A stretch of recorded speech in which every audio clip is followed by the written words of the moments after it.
Welcome to our channel. Today we how to authorize Curve Finance for stablecoin liquidity deposits, detailed guide step by step clearly.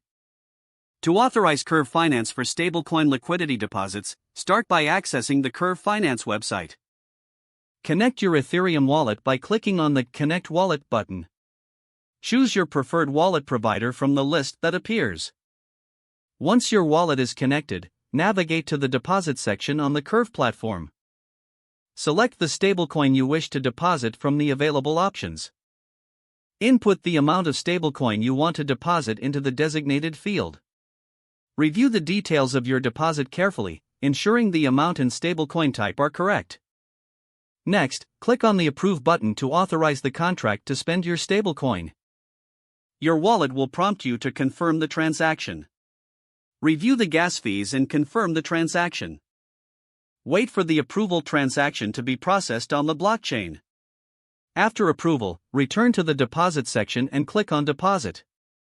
Again, confirm the transaction in your wallet to complete the. Wait for the deposit transaction to be confirmed on the blockchain. Once confirmed, you will see your stablecoin deposit reflected in your Curve Finance account. You are now successfully authorized and have added liquidity to the Curve Finance platform. Monitor your liquidity position regularly to track any rewards or changes in value. If the page does not load, refresh the browser or try again in a private or incognito window. Make sure you are using the correct email address, then retype it carefully to avoid small typos. If your password is not accepted, use the reset option and create a new strong password you can remember. Check your spam folder for verification or security emails, then complete any requested confirmation steps. Enable two-factor authentication if available to improve account security and reduce unauthorized access risk.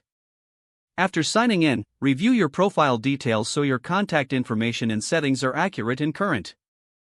If you see an error message, note it down and try again after restarting your device and internet connection.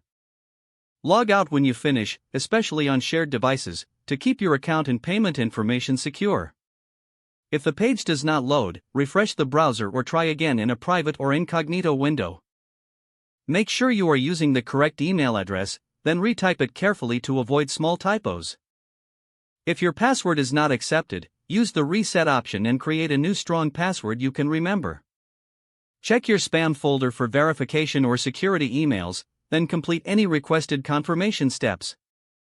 Don't forget to like this video and subscribe to our channel for more step-by-step tech guides.